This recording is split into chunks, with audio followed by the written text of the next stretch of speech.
What if I told you that people are not just surviving, but actually thriving on just $8 a day? In a world where rent eats paychecks and inflation feels like a daily tax, a global movement is quietly rising. It's called extreme frugality. But this isn't about suffering or deprivation. It's about flipping the script on money, consumer culture, and even happiness itself. Today, we're diving deep into what it really means to live on $8 a day, why more people are choosing frugal living, and the surprising strategies that can actually make life richer with less. And if you've ever tried living on a tight budget, drop your most creative money-saving tip in the comments. I'd love to see what you've done. Frugality has been around for centuries. In fact, it often appeared during hard times when people had no choice but to live with less. During the Great Depression, families in America learned to stretch every penny. In World War II, rationing turned resourcefulness into patriotism.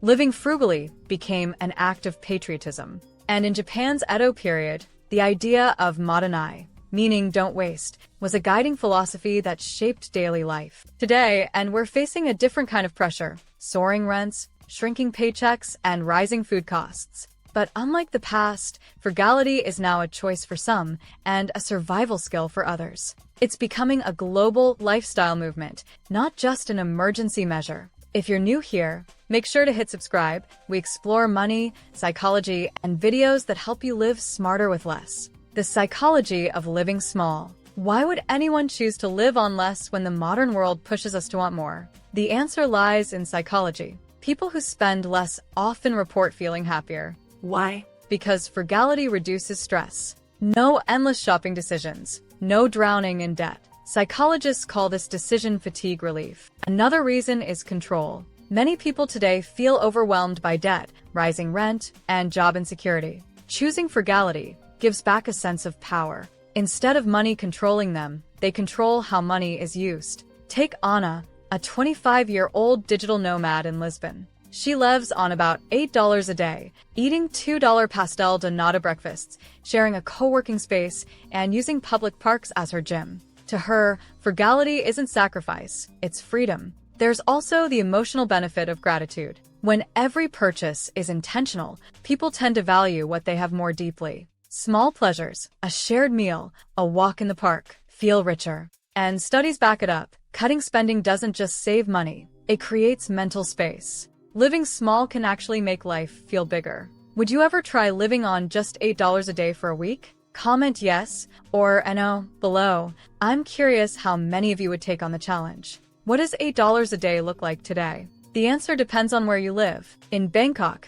Thailand, $8 can cover 3 meals of street food, a bus ride, and even a shared hostel bed for the night. In Mexico City, it can buy fresh fruit, vegetables, tortillas, and a few tacos at a local stand. But in New York City or London, $8 might barely buy a coffee and a snack. This gap shows how cost of living shapes what frugality looks like. In lower-cost countries, $8 can stretch into a simple but comfortable lifestyle. In high-cost cities, it forces creativity. People share housing, cook at home, or rely on free community resources. The rise of global inflation has made $8 a day more relevant. Food prices are higher, rent is climbing, and energy costs continue to bite. For many, frugal living is not just a choice, but a survival strategy. Yet for others, it's becoming a challenge or experiment, like financial fasting, testing how little they need and often discovering it's far less than they thought. In today's world,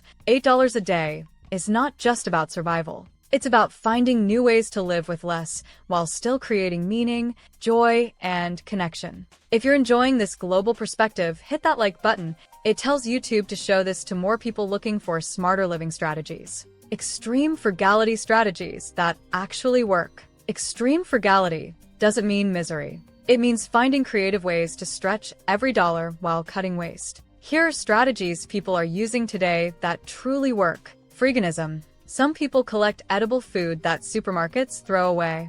Perfectly fresh bread, fruit, or packaged items are often rescued and shared within communities. Tool and library economies. Many cities now have libraries of things, where you can borrow tools, cooking equipment, or even camping gear instead of buying them. Subscription sharing. Friends and families split streaming accounts, grocery memberships, or even gym passes to save big. No-buy challenges. Entire communities commit to spending only on essentials for months, or even a year. This practice reduces clutter and boosts savings. Tech-driven frugality. Apps now help plan the cheapest grocery lists, track food waste, or swap secondhand goods locally. These aren't just money-saving tactics, they're part of a cultural shift. Frugality is merging with sustainability, and suddenly it feels cool to live lean. Extreme frugality is no longer just a way to survive, it's becoming a smarter, greener way to thrive. By the way, if you want me to make a full video breaking down the most effective frugal hacks with real-life examples, let me know in the comments.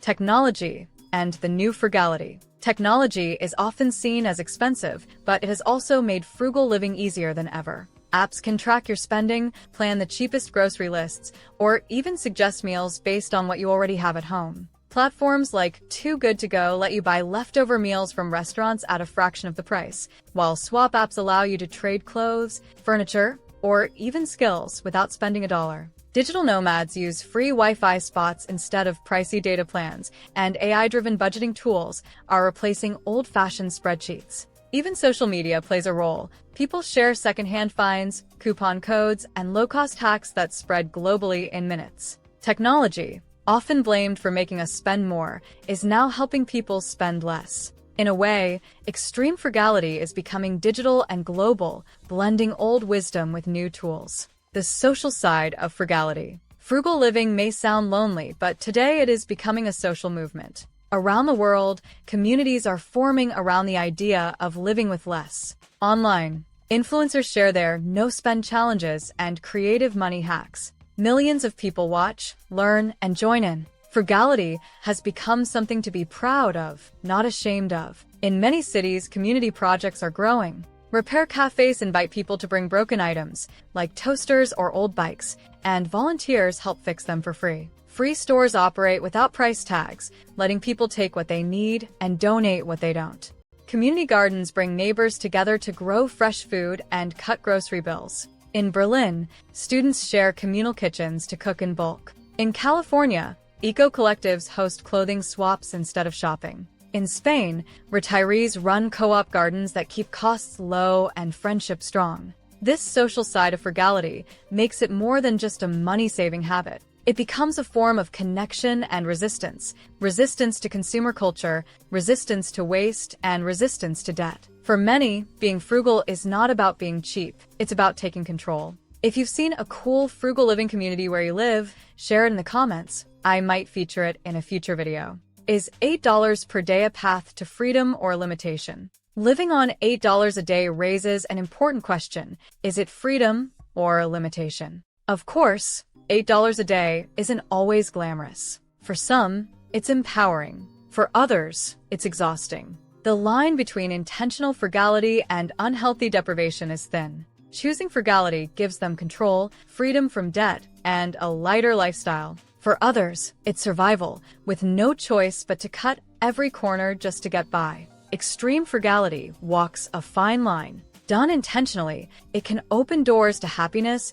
creativity, and peace of mind. Done out of desperation, it can feel stressful and unfair. The difference lies in choice, and how people find balance between living simply and living fully. The question is, are you choosing to live with less, or being forced to? Stick around for the ending. We're about to talk about the future of frugality. As we look to the future, extreme frugality is less about penny pinching and more about redefining what's valuable. It's about building resilience in uncertain times, shrinking our environmental footprint, and discovering how little we need to live well. Because in the end, frugality isn't about living less, it's about living smarter. And maybe, just maybe, living on $8 a day is the boldest kind of wealth there is. The future of frugality may not be about suffering or sacrifice. Instead, it could be about value, resilience, and sustainability. People are learning to enjoy life with fewer possessions but more community, more creativity, and more freedom.